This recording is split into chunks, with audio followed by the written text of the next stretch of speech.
This is the original esport racing game. This is iRacing.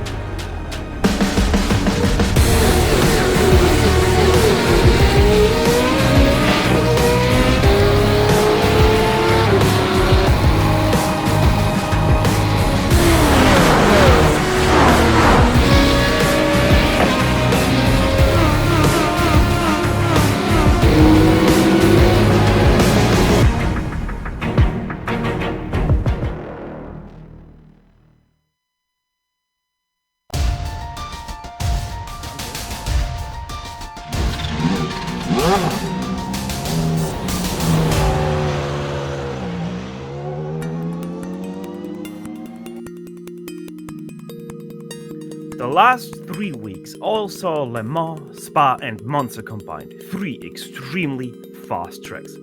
For this weekend though, we had set our indicator for the exit towards the circuit park Zandvoort. With that, our drivers see before them a break from the long straights and have to focus so much more on their technical abilities. Who can manage that best, or who will lose the most? With the answers to those questions ahead of us, a big welcome and goedemiddag vanuit Zandvoort with the Grand Prix Legends live here on the Global SimRacing Channel via the iRacing eSports Network. The crew to give you all these stats and storylines will be Ryan Walker, joining myself, Stefan Schlacher. Turning the knobs and pushing the buttons behind the scenes is our director Sean Craig Ambrose, and he's using cameras provided by the great Dougie Beard. Being between 1952 and 1982 30 times the host of an F1 Grand Prix, this track has seen a lot of history. Let's add some more with our GSRC lap guide.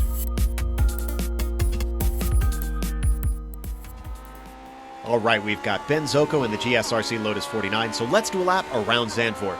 Coming down to Tarzan, this is far and away your best chance for an overtake on this circuit. Don't let the banking fool you though. You can try to pass around the outside, but it's quite difficult. From there, be sure to hold to the left and get ready for Gerlach. This right-hand chink is very single file with a sharp crest. It also leads right into Hugenholz, which acts like a mirrored version of Tarzan. The big difference here is the exit is an incredibly steep uphill climb. Now in most cars, you're flat out all the way until Schivlach, but in the 49, you're modulating the throttle through Hunsrück and Slotemacher. And then you need a giant lift through turn 5, which brings you directly into the braking for Schivlach. This long sweeping bend's only saving grace is that the hill to the outside means it's unlikely your car will spin all the way into the Armco if you lose it. But from there, we come to the newer infield portion, and first up is the very tight Marlboro. You'll notice that the track keeps up a gentle curve. This tends to catch a few drivers out. Then you'll brake for Renault, which is the first of a set of double hairpins. That doesn't give you much time before you need to swing off to the right to set it for Vodafone. This is a rather critical turn because it takes you onto one of the few long straights of the track. It's also one of the only spots where you're fully on the throttle in the Lotus 49 for more than a second or two. Because of the long braking distances, you're actually on the binders as you come over the rise and then down into the Audi S. Drivers might attempt passes into here, but it's incredibly easy to get tangled up in open-wheel cars. As you carry the speed off the corner, bring it back to the left and then throw out the anchor yet again for Kumho. Don't be afraid to get greedy with a curbing at the apex. From there, you've got to wait patiently through Lyondike until you can really ease the throttle fully down. Just make sure you don't drift too wide onto the front stretch, and if you held it together, you've now finished a lap around Zandvoort.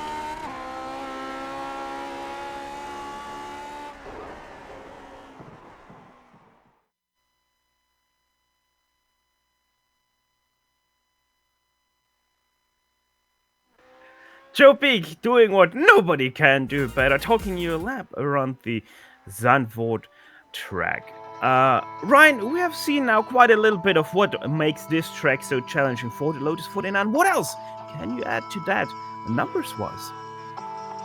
Yeah, Zandvoort, an absolutely fantastic track, famous for hosting the Formula 1 Dutch Grand Prix back in the 70s and 80s, and also recently host of the Blancpain GT series, but today it will host the Lotus 49 series. The track is 2.68 miles in length for 4.32 kilometres, has 13 turns, 9 of them being right turns and 4 of them being left turns, and as the track says, it's located in Zandvoort in the Netherlands.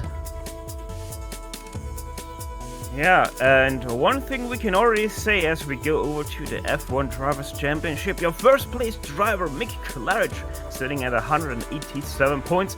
He is not here today, probably opting to do a little bit of Daytona 24-hour work instead, which will give quite a good chance to Roman Paslowski, who's only 17 points behind, to take over that first place from him. Rob Olenek also not too far away, 21 points behind in third place, with Sadro already sitting 48 points behind, and Ovid Trengerade, 5th place for him, 89 points behind, so already quite a bit spread out the back half of the top 5 in the F1 Championship. How are we looking for the F2 Championship, Ryan? So the F2 Championship is currently being led by Bill Tyler at the moment in 93 points. 12 points behind him in second place is Antonio Ruiz, and then 23 points behind in third place is Matt Yeomans. 29 points in fourth place, Colin Coker, and rounding out the top 5 with 30 points behind is Andrew Eng. Last but not least, as they head back in the days, we also keep track of the Nations Cup, which was back then the Constructor Championship, so to speak. We have in first place still the United Kingdom, sitting at 224 points after 5 races. Behind them, Germany just 14 points behind, and the United States 18 points behind. But then you can see 4th and 5th, Norway and Australia, way back already, 126 and 134 points behind. So I would be surprised if they come back into that fight for the top 3. Probably will just stay between the UK, Germany, and the US. Now, for today's race, Ryan, why don't you talk us through the numbers for this one?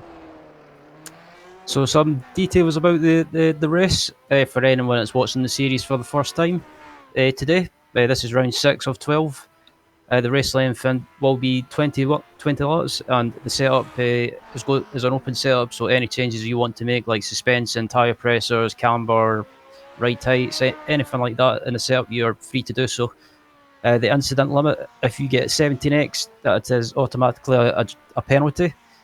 And if you get to 25x, that means that you will be disqualified from the race. And as always, a quick reminder that you're watching this broadcast on the iRacing Esports Network. Make sure to like and especially subscribe if you haven't done so yet. You'll know if you haven't, as that button will still be right just under this broadcast. Speaking about the broadcast, we're already in qualifying, only about 3 minutes to go in qualifying, and Michel Torignon sitting in first place, about 4/10 ahead of Rob Olenek, and then it's another 6/10 down to third place, Daniel Sadler. So really showing Zandvoort who is boss to those Lotus 49 drivers. Indeed, just looking at the times as well, there's quite a good turnout today as well, considering the Daytona 24 is currently taking place today as well, or is currently running, with the Friday night split running as well. So, but it's good to see a good turnout. Good to see the likes of Billy Wright, Bill Tyler, and Antonio Ruiz, also Ove Trengerade as well, and also Robert Plumley. So good to see some good names still out on track today. Now, though, a quick message from the Grand Prix Legends community to you, their fans. They would like to kindly ask you for a donation into their broadcast fund. If you'd like to find out more about these donations or their broadcast fund, please have a look into the description of this broadcast.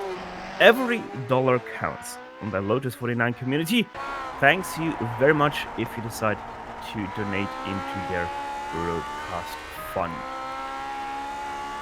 Let's see who still can challenge Michel Torignon for that first place. Maybe one of those names is Ovid Trengerade, as Marcellus Breuning and Antonio Ruiz are completing their laps. Both didn't improve on theirs, but Ovid Trengerade, after his first lap not counting due to an off-track, he's right now going through the last few corners of this track. Obviously, we're still on the old version of this layout. Thus, we do not have an extremely banked last turn, which would probably help these Lotus 49 cars with their low grip capabilities to get a little bit faster out of that last corner, as Ovid Trengerade goes over the line with a 34.7, good enough for third place. That was a good lap from Trengerade. that was a good finish to the lap and managed to qualify in P3 just ahead of Sadro. And yeah, just looking at the time, Steph, they seem to be really close, especially up at the front. Antonio Rees still is on his second lap. Oh, never mind. He already put in 2 laps. So, pretty sure we are done with qualifying for right now. As we're looking for some... No, everybody is already done with the laps. So, let's head over to the grid for today, which will be led once again by Michel Dudignon. Not the first time he has done this season. Rob Olenek is going to be in second place, just to the left side of Michel Dudignon. Over Trangarade, third place. Daniel Sandro, fourth place. Roman Pawlowski, fifth. Not the best qualifying from Roman, so we might see him try to gain a few positions right at the start. Billy Bob Wright, sixth place for him, while Bill Tyler lines up in seventh place. Bruce Nelson, eighth place. Antonio Rees, ninth place. And running out your top 10 of this qualifying will be Andrew Eng. Started in 11th place is Marcellus Brunian. 12th place is Andres Bruno. 13th is Colin Coker. 14th is Rob Plumley. 15th is Telmo Amaral. 16th is Marco Ravioli. 17th is Rodney Evans. 18th is Herbert Prince. 19th is Colin Bentley. And rounding out the grid is Robert Reynolds. So this should be set for a great race today. As you can see, the clouds have moved a little bit. We're now to partly cloudy, 21 degrees Celsius in the air and on the track. The wind's quite high with a 15 kilometer per hour wind from the south. So yeah, these guys most definitely will not struggle with that wind because they don't have an aero to speak of. Just some little bathtubs with quite a big engine strap on the rear as we are getting ready to drop the green flag. There we go. Good launch from Michel Dudignon, who really leaves Rob Olenek in the dust. But also Roman Pawlowski already up to third place from his fifth place, gaining pretty much the row ahead of him. Great start by everyone else as well, as we have some side-by-side action through Tarzan Bocht, but everyone seems to have gotten cleanly through it. Yep, no issues in the field so far. Everyone's kept it clean through the first couple of corners, and currently leading at the moment is Michel Dudignon, but not far behind him is Rob Olenek with Roman Pawlowski in third place. Yeah, fourth and fifth, that's over Trangarade and Daniel Sandro. So really, the big story of this start is Roman Pawlowski in his Lotus 49. Let's see what he can do. Coming up to the next few turns, obviously Bocht 9 now, which they are going through. That right-hander, very tricky to break because you still have to turn a little bit there, Ryan. Yeah, it's one of those corners that you want to brake and turn at the same time, but from my experience, it's always better to brake in a straight line and then turn into the corner. But it's with these cars, you can't really do that. It's you've got to be really patient with it. Oh, Roman Pawlowski going very wide through the entrance of Hans-Ernst Bocht. Really loses out about 3-4 car lengths to the 2 guys ahead of him. Not what he hoped for, as now also through Kumo. Not very cleanly, not very fast either, as over Trangarade right under that gearbox after Lotus 49 ahead of him. Let's see if Trangarade is able to do something down into Tarzan Bocht. For the second time, they head down into the braking zone, and nope, over Trangarade can't overtake. As further back down the field as well, it looks like it looks like Billy Wright's in a battle with Bruce Nelson, Bill Tyler, Andrew Eng, and right behind them as well as Marcellus Brunin. Yeah, also can report that it seems like we had already some incidents. Antonio Rees in the pit lane alongside Colin Coker. Not sure what happened to them, but most definitely a little bit of an incident involving at least those two, as we're still looking for at that battle for 6th place. Bob Wright still leading that train, and there's already quite a bit of a gap up to Daniel Sandro of about 2.2 seconds. And Ryan, it actually seems like we have the replay on what happened to Colin Coker in the first lap. yeah, just waiting for the replay to come up, and we'll see what happened. But Coker having an issue in the early stages of the race, and just looking at him now to see what happened, and it looks like it could be. Ooh, not sure what happened. I don't know if he had contact with another car or not, but as they're coming up to the chicane, and it looks like he just lost it under braking. Yeah, not the best way to start a race off, especially into Hans Ernst Bocht, but probably on the first lap, that's where most of the incidents happens, because it is a little bit of a longer straight as a train raid with a drift competition style entry into turn 1. That's 9.5 points from me, because he kept his 4th place.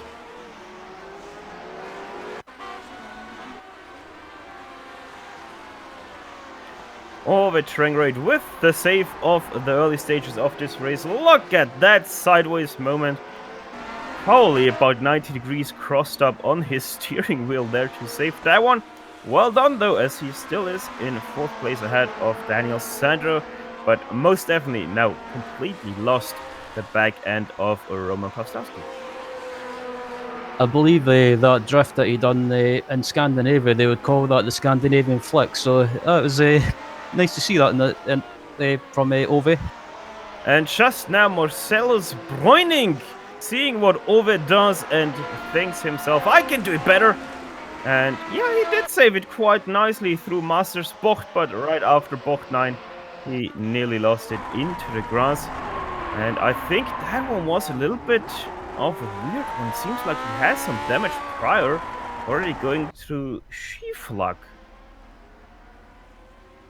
Yeah, it seems like he hit the wall at Schieflag, which is the reason why he went Tokyo Drift style into that turn, as he now also disconnects and most definitely had some damage that accompanied that drift. Is back up at the front. It's still Michel Dudion leading at the moment, and he's managed to build up a bit of a gap to round about 1.5 seconds. So Michel's slowly pulling away, but to know with the last couple of races that he's been doing well, and he's had some issues strike him. So yeah, I think Michel might be a bit might have that in the back of his mind. Yeah, Michel Dudignon, the Frenchman, always very fast on twisty tracks and not very good on the brakes though this season when it comes to the fast tracks of racing. So most definitely Michel Dudignon did lose quite a lot of points on those fast tracks, but he tries to make up for everything that he has lost so far with really putting Rob Olenek a little bit down and about. As also Roman Pawlowski now had a very big mistake through Schieflag, it seems. So yeah, Schieflag and Bocht 9 is where most of the mistakes are made right now. Coming ahead to end lap number 4, it's still Michel Dudignon ahead of Rob Olenek. There's about 1.5 seconds between those two right now. And because of that mistake of Roman Pawlowski, he is now about 3.6 seconds back.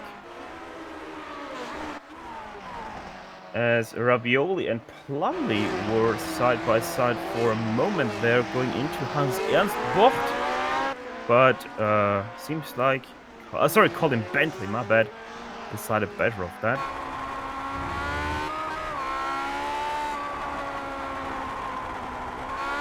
Riding on board there with Marco Ravioli, as now Colin Bentley goes to the left side because Marco made a big mistake out of Iron Lundig Bocht.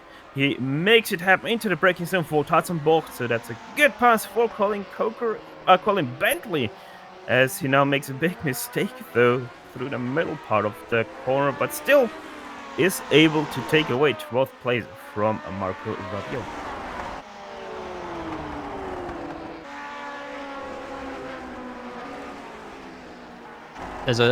Just looking at the battle for P7 between Bruce Nelson and Bill Tyler at the moment, and these guys have been going at it for I think the early stages of the race, so for most of the early stages of the race, and yeah, it's a good battle between these guys, and also not far ahead of them, Daniel Sadro and Ove Tringared are battling for fourth position as well. So through the field, we've got different battles going on at the same time. Yeah, and we have to go quickly to Roman Pawlowski, because Roman Pawlowski most definitely is losing a lot of time because of his mistake through Schieflag. If we can bring up the times between Pawlowski and Sadro, you will be able to see that he's constantly losing about a second to a second and a half to Daniel Sadro in the last 3 laps. As Pawlowski last lap though 34.9, so he has recovered a little bit again, but most definitely lost a lot of time to everyone around. There we go, there you can see it. Lost 2.1 seconds in that lap number 4. So yeah, I don't know what's up with Roman right now. He seems to feel a little bit of damage, but seems like he got accustomed to it already quite fast. Yeah, it's quite. Yes, sometimes it's normal. The start of the race, you can excuse me, you can be in the zone or in the groove, and then sometimes during the race it can just go away, and you just lose your focus a little bit. But yeah, I think something's going on through the field. I'm not sure what. Instead of settling in, a lot of people are starting to make a lot of mistakes, which isn't very common for the Lotus 49 series, as Rob Olenek and Michel Dudignon are still about 2 seconds apart, so at least that gap is staying steady at top of the field. As we're riding on board there with Ove Tringared right behind Daniel Sadro. Let's look how good they can exit the last turn, both very well. Going right out to that exit curb, and once again Ove Tringared just continues to be stuck behind Daniel Sadro. Daniel's doing a good job of not defending, but keeping Ove behind him. We know how quick Ove can be in this car. It's just unfortunate he had a bit of a mistake in the early stages of the race because he fell back, and I think he could have been right up there battling for the win. But this battle between him and Sadro at the moment is still going on, and if these guys keep squabbling amongst themselves, behind them Billy Wright could possibly close up to them. Oh, Sadro goes way off track. Ove Tringared gets a little bit loose because of that. Gets irritated by Sadro. Sadro able to keep it together over the gravel. That was a very, very, very intense few moments for Sadro. As the replay's up now, this looks like Sadro might have just carried too much speed and clipped the grass on the outside, and yeah, he just done the best thing, or made the best decision just to let it run wide instead of trying to save it and possibly hitting the wall. Because of all of that, they are now very close to Billy Bob. Right, Bruce Nelson makes a mistake now through the Hans Ernst Bocht, which keeps Bill Tyler now even closer to the rear of Snelson. Let's see if if Tyler is able to do something after Ari Lundig Bocht. Coming to end lap number 7 of this 20-lap race here on the circuit park Zandvoort. As no, Bill Tyler just not good enough out of the last turn, and once again continues to be behind Bruce Nelson. Just looking behind these guys as well, it looks like Colin Bentley and Robert Plumley are still battling for what looks like 11th place. So yeah, these guys have been close together as well for quite some time, and they're just outside the top 10. Just outside the top 10, but still fiercely battling for that 11th place, as you said. Robert Plumley, Twitch streamer, trying to defend that 11th place from Bentley. They have gapped Marco Ravioli quite a bit. He's 8 seconds behind, but pretty sure they won't really be able to gain anything else on track right now, because Robert Plumley has an 11.2 second gap up to Andres Bruno in 10th place. As back up at the front, Michel Dudion still leads by nearly 2 seconds now. He's yeah, in a bit of no man's land at the moment, and yeah, he's as much as Michel is quick in this car. The last couple of races, like I mentioned before, he's had issues. Strike, I believe at Spa, he was having brake problems. So yeah, unless he's fixed them for this race, but he's doing well at the moment. But looking at the gap now, he's managed to get up to 2.3 seconds. So he's pulling away more and more. Only ever so slightly, though. 2.5 seconds it is now. So he is only gapping Rob Olenek a few tenths per lap. So the gap isn't, the speed gap at least, isn't all too big as now. Telmo Amaral ahead of Michel Dudinho goes a little bit too wide to let him past Michel Dudinho. I don't know. I mean, one thing we can most definitely say in this race thus far, the Circuit Park Zandvoort most definitely has shown everyone who is a boss here today, because this field has spread out quite immensely. We have 17 drivers on the lead lap, and they are spread out. Sorry, 16 drivers on the lead lap, and they are spread out by about 1.5 minutes. So, yeah, Zandvoort showing really how tough this one can be in the Lotus 49. Absolutely, especially through the long right hander. It's if you get that wrong, like we've seen with Daniel Sadro, it can bite you. And if you get it now wrong, Marco Ravioli, as you're speaking, makes the mistake through. Shivlak nearly loses the car coming back onto the tarmac, but he lost the position to Antonio Reis. There's replays up in the screen right now, and it looks like Ravioli might have just made the same mistake and just went offline and just ran wide into the gravel, but luckily he's managed to keep it going. Yeah, now also the dirty tires made him make 2 mistakes through Bocht 9 and Bocht 10.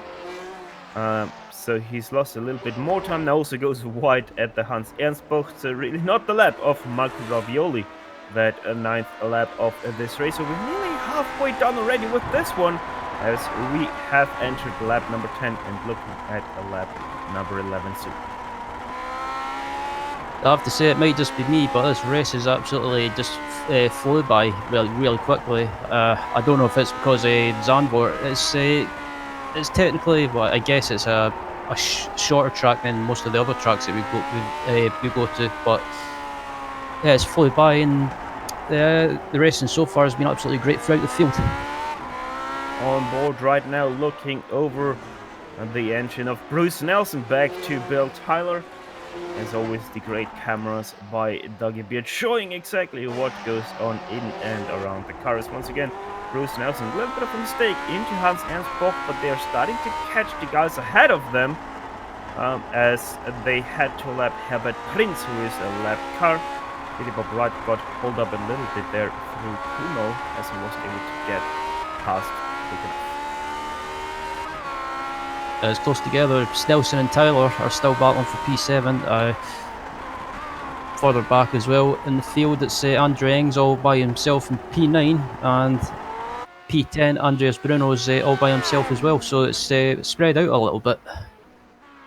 Now we have Andrew Eng on the screen as Bruce Nelson makes a big mistake through Gielan Bocht, but not able, able to retain his position over Bill Tyler. So most definitely the driver of Bruce Nelson out of the northwest of the USA, he most definitely feels the pressure put on by Bill Tyler. Will he crack, or will he withstand it?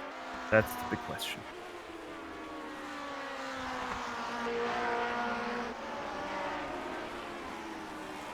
As back up at the front, it's still the there's something happened to Dudion, because that gaps came down ever so slightly, or my lifetime is probably playing up, but yeah. Bill Tyler is going for the overtake though, and Bruce Nelson just gives it to him. That might have actually been a slowdown? No. I don't know. I think he just gave it to him, as we're gonna go on to the replay to see if Snelson did just lift because of giving to it, or if that was a slowdown. I don't see anything that Bruce Nelson could have done wrong that would have given him an slowdown. So yeah, I would say Snelson just gave up that 7th position. Yeah. Yeah, he's back up at the front looking at the leader, Dudion. Yeah, I was just mentioning as well, he was about 2.5 seconds ahead, but now the gap's down to 1.2 seconds, so I don't know if Dudion's had a slowdown or made a mistake, but Rob Olenek has closed the gap down to him. You can see it there on that lap number 10. He lost about 1.7 seconds to Rob Olenek, so that most definitely did do quite the damage, as they're now within 1.3 seconds of each other. There we have the number 1 driver of Michel Tedino, Frenchman, who did win quite a few Lotus 49 championships, too many to count. Nearly as dominant as Gernot Fritsche is in the other Lotus, the Lotus 79.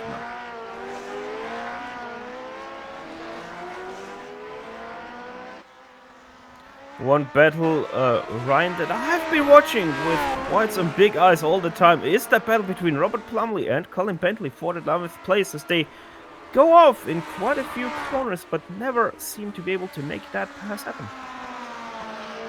Yeah, I've been watching Plumley and Bentley as well for quite some time. I've just been keeping an eye on this battle for most of the race, and they've been stuck together like glue, and they've not been separated. And I think Bentley's quicker in some parts of the track, but Plumley's just able to keep him behind, and I'd say Plumley's better in the final sector of the track. So yeah, this battle's been really close for most of the race, and it'll be interesting to see what happens on the final laps of the race, if Bentley can try and get by or not. 8 more laps to drive. We're on lap 13 of this 20-lap race here at the Circuit Park Zandvoort, just on the coast of the Netherlands. As still Michel Tedino is leading ahead of Rob Olenek, 2.2 seconds ahead of him. Then we have Roman Pawlowski already about 10 seconds back on Michel Tedino over train rate in 4th, and Daniel Sadro still rounding out to top 5 of the race. As back up at the front, it's still Dudion leading the race by round about 2.3 seconds, I think. So Michel's managing to maintain that gap, and I'm still not sure what happened to him to get the gap, or for the gap to come down so much. I don't know if he's having issues with his brake pedal again, but it's maybe he's just pacing himself and just maintaining the pace and not having to push too much. As Colin Bentley continues to try and harass that transmission of Robert Plumley, probably throwing everything but the kitchen sink at him to get past, but Robert Plumley still continues to be the better man, withstanding that pressure.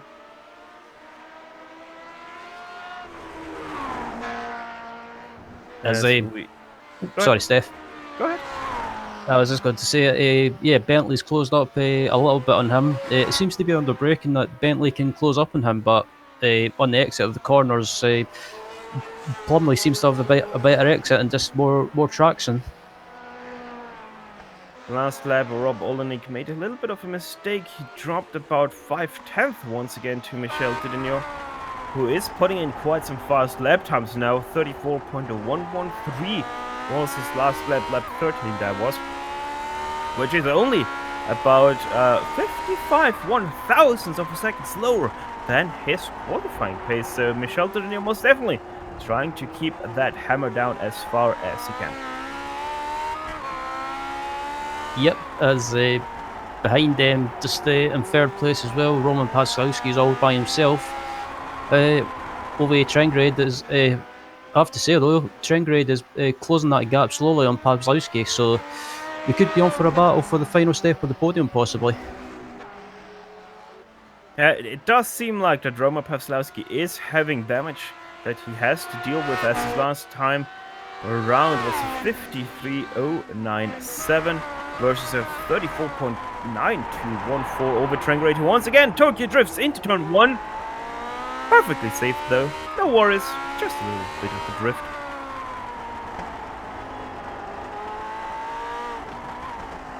Overturning Grid always loves a loose car and most definitely shows it off just the second time now. Only in this race, but I think that was a little bit down to a too early downshift on his part rather than just a loose setup in general. As once again into Sheafluck hits a little bit off a grass patch. Go ahead, Ryan. As I was just looking further back as well, and this battle of Plumley. Oh, something's happened to Robert Plumley. He's had an accident, I think. Oh. Yeah, that car is a little bit done. Let's see what happened there into Hans Ernst Boch. That is just ahead of Colin Bentley, and let's see on the replay. Goes to the middle of the track, over to the right end, loses it completely, cannot save it, rolls back onto the track, and oof. He got hit by Colin there. Unlucky stuff there from Colin Bentley, just not able to avoid that spinning number 7 out of him. Yeah, Bentley was just the unfortunate victim in that accident. Plumley just lost under braking, as we've seen in the replay, and just Bentley came into the corner, just didn't see Plumley coming, and yeah, it just got ploughed on the front by Plumley. But I was so unlucky because that was a great battle between those two, and unfortunately, that battle's been finished, you could say. From the onboard of Colin Bentley, it nearly looked like he thought that Robert Plumley is gonna go a little bit more across the track and he's just gonna sneak by on the inside. But yeah, sadly for him, Robert was able to stop it pretty much on the apex, and that left Bentley with nowhere to go. That means now Bentley in 11th place. He's still running strong ahead of Antonio Rees, but probably he will lose that in just a little bit. As you can see there, Antonio Rees not too far behind the number 11 car of Colin Bentley.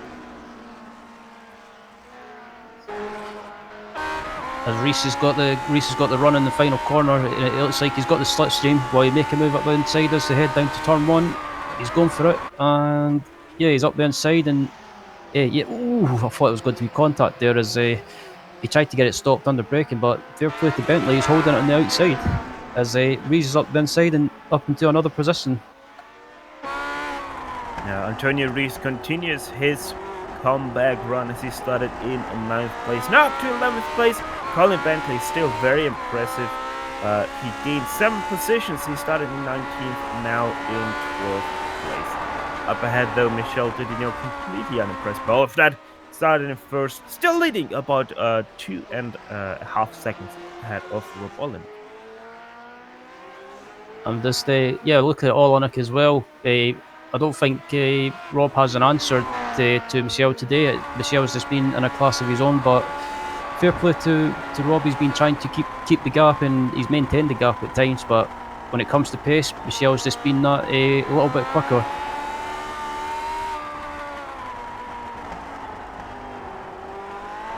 So there might be like 2 battles forming in the last stages of this race. The first one is that 3rd place battle between Roman Paslowski and Ove Trangered.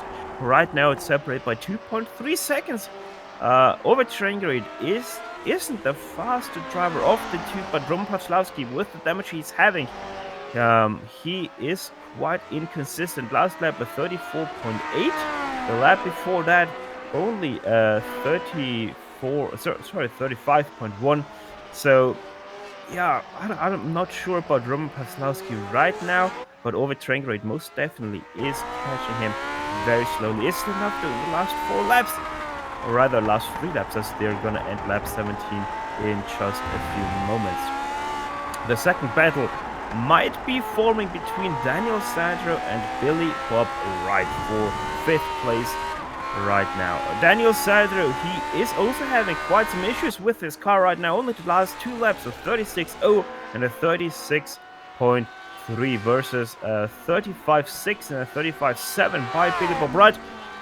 He is most definitely catching by quite a bit, and that might be enough to catch him by the last lap and maybe try something for that last spot in the top 5. I was watching Sandro as well. I don't know if I can't see any visible damage on his car, but the exit of the final corner, I did notice he was having to use a lot more steering input than he would like. So maybe he's struggling with some understeer possibly. But Billy Bob Wright's slowly catching him, so could be on for another battle. But it just seems to, throughout the field, it seems to have settled down a little bit as we head into the final couple of laps. As now Mark Ravioli gets lapped by Daniel Sandro. Will he also leave room to Billy Bob Wright? Yes, he does, but he compromises Billy Bob Wright there a little bit. Had to go around the long way, didn't or wasn't allowed on the apex there. As they're now gonna come into the Hans Ernst box for the 18th lap.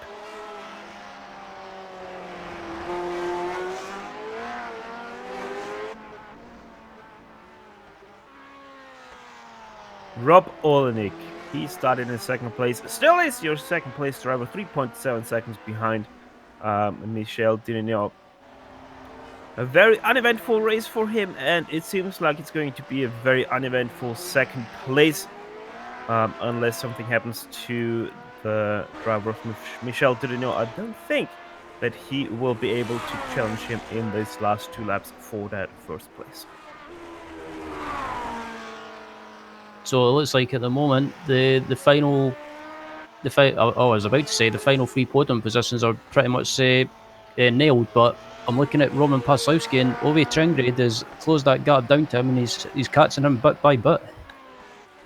Yeah, last lap once again 6/10 slower by Paslowski than it was from Ove Tringred. So yeah, I wouldn't count Ove Tringred out of this battle, but we know that Ove Tringred is a little bit on the careful side when it goes to passing. Roman Paslowski, a lot of wheel spin coming out of box 10, going into the Hans Ernst box now. Bocht, by the way, just means turn in the Dutch language, in case you didn't know that. As once again, for the penultimate time, they go through Kumo and Arie Luyendyk Bocht. There's also a lap car ahead of them. That's Herbert Prinz. Don't think that he will be of any problems to Roman and Ove Tringred.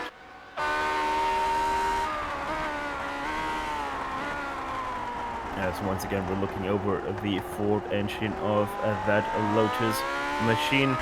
Herbert Prinz, as expected, a lot of room given to both of them, and I would say Ove Tringred has now caught Roman Paslowski. So this is going to come down to a last lap shootout right behind the rear tires of Michel Dirignac and just watching Ove as well, and just the way he's throwing that car around is absolutely awesome to watch, especially through this round this long right-hander as well. He's just absolutely throwing this car sideways, trying to catch Paslowski, and he's absolutely just about right on the rear end of him. All this is happening about 15 seconds behind your leader of Michel Dirignac, who is now coming through Hans Ernst Bocht. As Ove Tringred really getting close to that rear of Roman Paslowski through box 10. Now coming up to Hans Ernst Bocht, the real last passing opportunity for this lap. As Roman Paslowski makes a little bit of a mistake, Michel Dirignac is going to cross the start-finish line to win here the Dutch Grand Prix in the Lotus 49 Grand Prix Series, as Rob Olenek second place. Roman Paslowski, though, he might still lose that third place to Ove Tringred as he comes through Arie Luyendyk Bocht for the very last time. Ove Tringred with a good run, has a little bit of a slide though. He's not going to be able to take home that third place. He comes home in fifth place, right behind Roman Paslowski. Fifth place goes to Daniel Sandro. Sixth place, Billy Bob.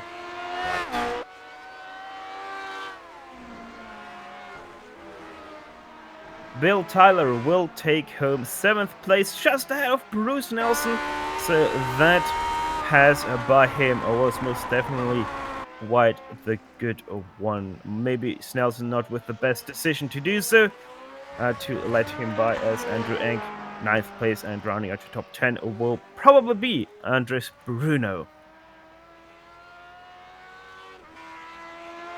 With all of that action and now behind us, we're gonna quickly step aside for just a few moments to take a breather, but we will be quickly back for the post-race show where we will run you down the unofficial finishing order, talk to some of the drivers, and close off an eventful race. So don't step away too far as GSRC will be back after these messages.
Welcome you all back to Grand Prix Legends post-race show streaming to your home on the Global SimRacing Channel via the iRacing eSports Network. And what a race we saw, dominated by Michel Trigno, about 5 seconds ahead of Rob Olenek, who had nothing to throw at Michel Trigno all race long. 15 seconds behind your leader, Roman Paslowski, crossed the start-finish line only about a tenth ahead of his rival over Ringrate. 5th place, rounded out by Daniel Sadro. 6th place, he started right there. Philip Bob right behind him. Also the same thing for him and Bruce Nelson. 7th to 7th and 8th to 8th. The next pass that we saw was Andrew Eng. He started in 10th place, finished in 9th place, ahead of Andres Bruno, who finished in 10th place. Finishing in 11th was Antonio Ruiz. 12th place was Colin Bentley after that issue with Robert Plumley. 13th was Marco Ravioli. 14th was Robert Evans. 15th was Herbert Prince. 16th was Robert Reynolds. Robert Plumley unfortunately had issues in 17th. 18th was Telmo Amaral. 19th was Marcellus Brunin. 19th, sorry, and rounding out the results was Colin Cooper.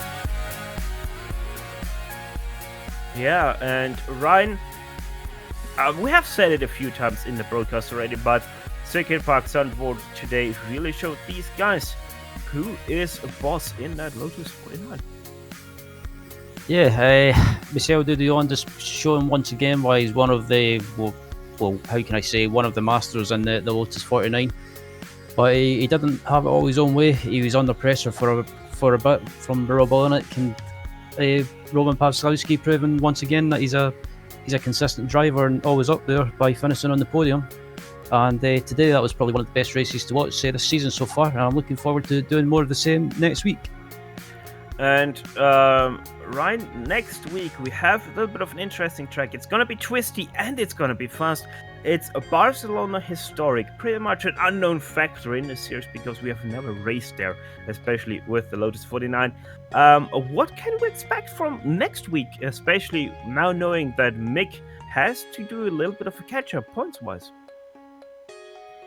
Barcelona, I think, with the long straights and the middle sector being a twisty section as well. I think it's going to be a fantastic race, and it's also the first time, like you mentioned, that the series is visiting in there. So it'll be interesting to see how these little nippy cars go around Barcelona.